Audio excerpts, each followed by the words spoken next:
नमस्कार, आप देख रहे हैं वॉइस ऑफ उत्तराखंड और मैं हूं आपके साथ मयंक गौड़।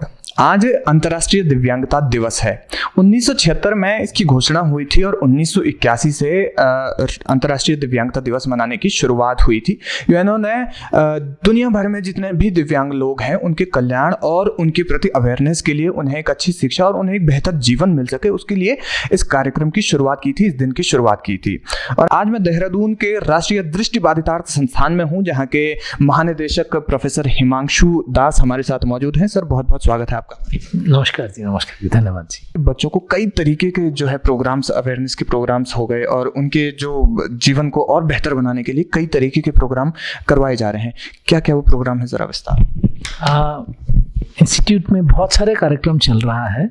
सबसे पहले तो मैं आज का विशेष दिवस का स्पेशल हम लोग का कार्यक्रम के बारे में बता दूं, क्योंकि इस बार का जो थीम रखा गया है कि एक्सेसिबिलिटी, दिव्यांगजनों की एक्सेसिबिलिटी सबसे बेहतर हो और जिस दिव्यांगजनों को राइट के हिसाब से जो भी देना है, हक के हिसाब से, वो सारा हम दे सके।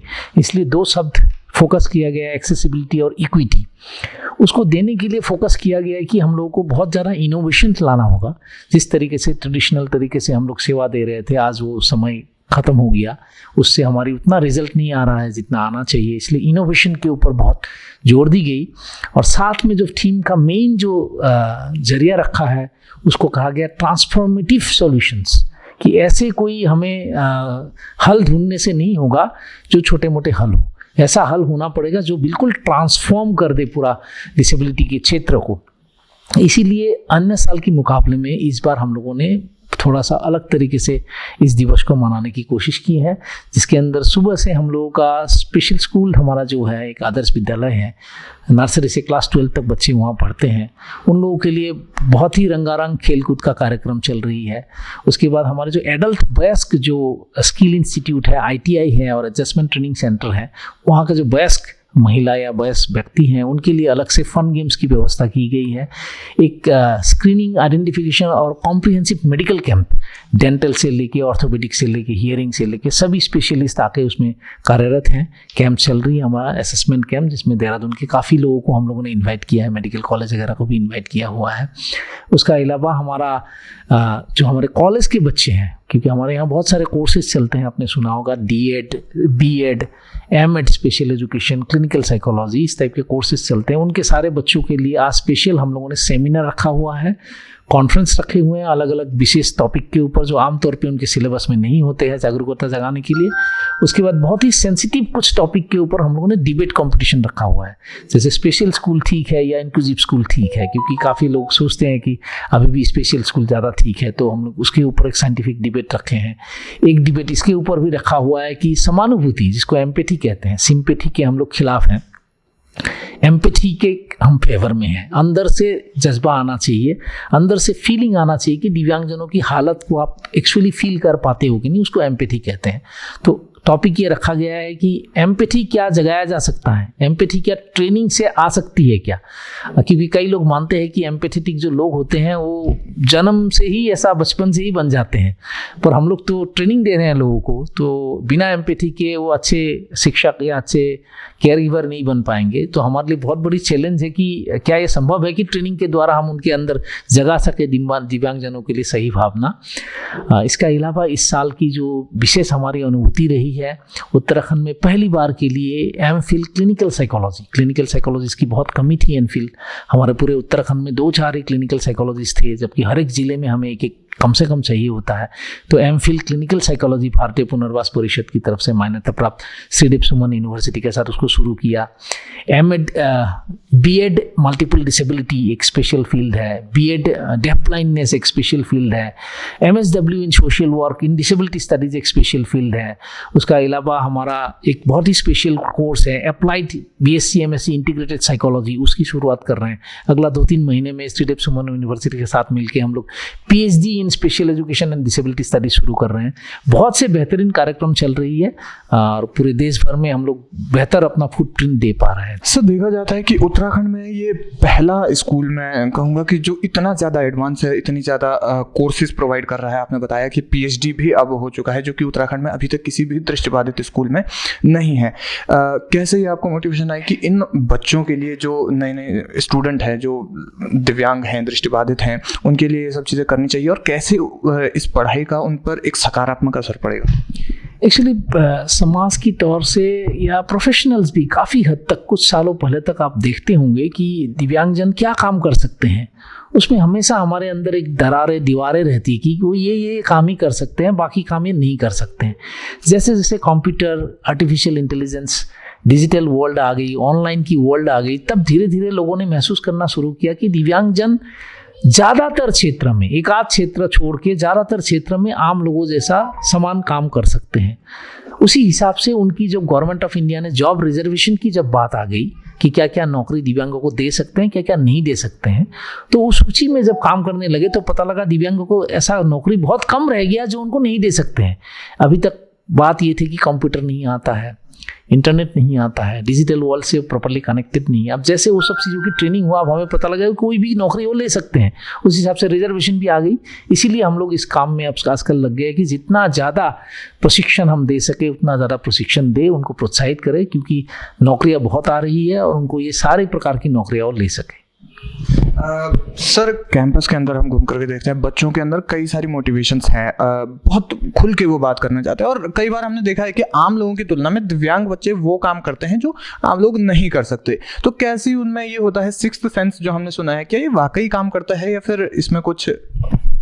सिक्स्थ सेंस तो मैं नहीं बोलूँगा, लेकिन ये ज़रूर बोलूँगा कि आम इंसान को सक्सेसफुल होने के लिए, जैसे मान लीजिए टाइम मैनेजमेंट स्किल होना चाहिए। एक दिव्यांग को समय को मैनेजमेंट करने में आपसे ज़्यादा समय चाहिए उनको अपने आप को मैनेज करने के लिए। टाइम मैनेजमेंट स्किल वो सीख जाते हैं।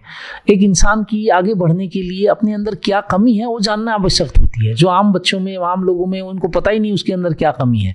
तो हमारे बच्चे सेल्फ असेसमेंट बहुत अच्छा कर लेते हैं, हमारे बच्चे में टीम वर्क बहुत अच्छा कर लेते हैं, क्योंकि उनको पता है मुझे ये कमी है, उनमें ये स्ट्रेंथ है, तो टीम वर्क में ये आगे होते हैं।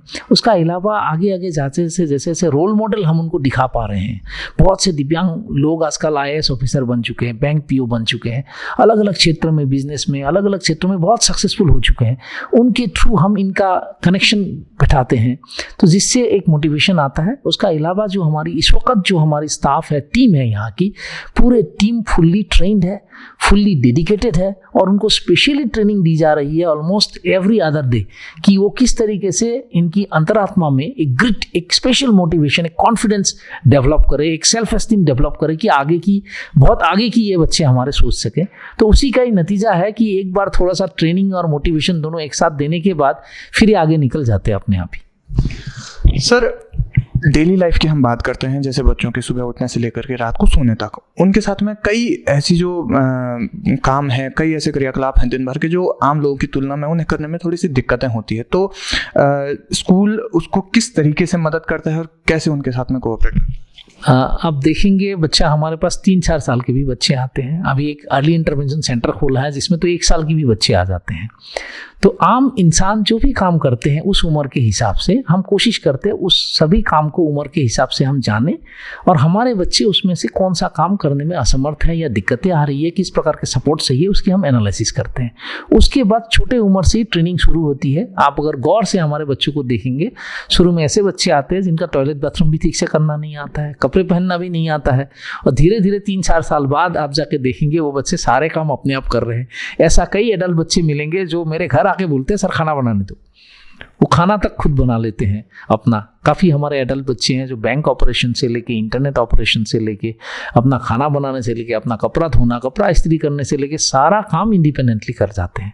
बस सही एक प्रकार का स्टेप वाइज स्ट्रेटेजी होनी चाहिए, सही टीचर्स मिलना चाहिए और सही मोटिवेशन होना चाहिए, और माहौल भी कुछ ऐसा हो जो सकारात्मक हो, जिसमें सारे खुश हो, नकारात्मक माहौल नहीं हो। ऐसा माहौल होने से सब लोग कर जाते हैं। आप हमारे एडल्ट बच्चों से मिलिए, कितने हैप्पीली वो गेम्स वगैरह खेल रहे होंगे, आपको दूर से पता ही नहीं लगेगा कि वो एक्चुअली ब्लाइंड बच्चे हैं। सो हमारे बच्चे क्रिकेट विकेट खेलते हैं, कई लोगों को हमें सामने ले जाके बताना पड़ता है आप जाके देखिए अच्छा से कि इंसान नीट नहीं देख पा रहा है या बिल्कुल हल्का सा ही देख पा रहा है। इस प्रकार के सड़क में जब ये लोग चलते हैं, मेरे सारे गेस्टों को मुझे समझाना पड़ता है कि मेरे बच्चे यहाँ 500 ब्लाइंड बच्चे हैं, ये लोग सड़क पे चल रहे हैं, आप लोग मोटरसाइकिल गाड़ी ध्यान से चलाइए, क्योंकि किसी को दिखता नहीं है ये बात, क्योंकि they are so smartly walking around in the campus. Bank जाते हैं, पोस्ट ऑफिस जाते हैं, डाइनिंग हॉल जाते हैं, किचन में जाते हैं, स्पोर्ट्स में जाते हैं, कल्चरल में जाते हैं। अभी हम लोग का रेडियो प्रोग्राम हो रही है, एंकरिंग का काम, प्रोग्राम प्रोडक्शन के काम, यहाँ तक कि जर्नलिस्ट का काम हमारे बच्चे करने लगे। आज से कुछ दिन पहले शिक्षक दिवस में एक बच्चे ने मेरा इंटरव्यू लिया और उस इंटरव्यू को जब हम लोगों ने फेसबुक में डाल दिया और मेरा छोटा भाई ने अपने फेसबुक में उसको टैग कर दिया, मेरा गांव से कम 50 लोगों का फ़ोन आया, फ़ोन में यही बता रहे थे मैं उल्लू लग रहा था उसके सामने। तो बहुत गौरव होती है कई बार जब बच्चे इस प्रकार से कार्यक्रम करते हैं। हमारे पास ट्रेन नैरेटर आर्टिस्ट है, क्वालिफाइड है, जो इस बात के लिए कि एंकरिंग करे, और उनको गवर्नमेंट की तरफ से वो ट्रेनर है। और अभी हाल ही में हमारे 2 बच्चों ने एंकरिंग किया था एक पर्टिकुलर बुक के लॉन्च में, और जो चीफ गेस्ट आए थे उन्होंने स्पेशल सर्टिफिकेट देके गया कि इतना बढ़िया एंकरिंग बिना कागज़ देख के उन्होंने कभी ज़िंदगी में देखा ही नहीं है। तो बहुत सारा अनुभूति है। आप लोग आके बच्चों से मिलेंगे रोज़, हमारा फेसबुक को फॉलो करिए, हमारा ट्विटर को फॉलो करिए, आपको बहुत सारा रेडियो प्रोग्राम्स भी दिखेगा जो हमारे बच्चे खुद कोऑर्डिनेट कर रहे हैं, खुद प्रोड्यूस कर रहे हैं, खुद उसका स्क्रिप्ट लिख रहे हैं।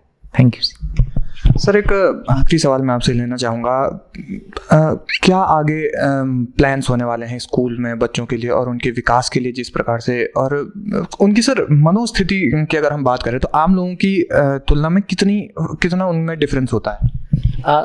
डिफरेंस तो रहती है, क्योंकि समस्या ज़्यादा होती है, पारिवारिक कई बार सपोर्ट कम मिलती है, सामाजिक सपोर्ट कम मिलती है, स्कूल की तरफ से कई बार सपोर्ट कम मिलती है, समाज में समायोजन जो इंक्लूसिव होता है वो सपोर्ट नहीं मिलता है। तो डेफिनेटली शुरुआती स्तर पे हम लोगों को दिखता है कि कुछ ना कुछ दिक्कतें हैं, मनोस्थिति में, सकारात्मकता में, मोटिवेशन में कमी आती है काफ़ी लोगों में।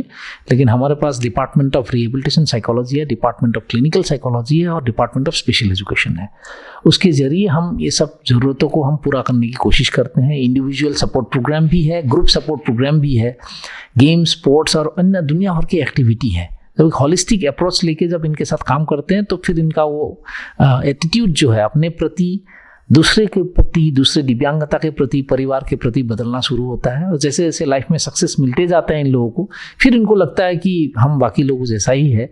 तो फिर इनकी साइकोलॉजिकल हेल्थ जो है, मुझे तो लगता है आम लोगों से बेटर ही होती है, क्योंकि आम लोगों का, दुनिया भर का मैं जितने लोगों से बात करता हूँ, नाखुश होने की बीमारी जैसे हो गई है। WHO ने भी कहा है कि 4 में से 1 इंसान आने वाला 10 साल में जो है मेंटल हेल्थ के शिकार होंगे। तो उसके अनुपात में मैं जब अपने इंस्टीट्यूट के बच्चे या डिसेबल्ड पॉपुलेशन को देखता हूँ, they are emerging as great fighters. मुझे यकीन है कि उनका अनुपात जो है 4 में से 1 कभी नहीं होगा, वो आम जनता से बेटर मेंटल हेल्थ लेके जिएंगे। तो यकीनन समस्याएं तो आती हैं, लेकिन राष्ट्रीय दृष्टिबाधितार्थ संस्थान देहरादून और उत्तराखंड का इकलौता ऐसा संस्थान है जिसमें इतनी एडवांस फैसिलिटीज़ हैं। जैसा सर ने बताया कि उनके मनोस्थिति को ठीक करने के लिए, उनको समझने के लिए कई जो एडवांस तरीके के हैं, और टीचर्स जो है वो काफ़ी वेल एजुकेटेड हैं, क्वालिफाइड हैं।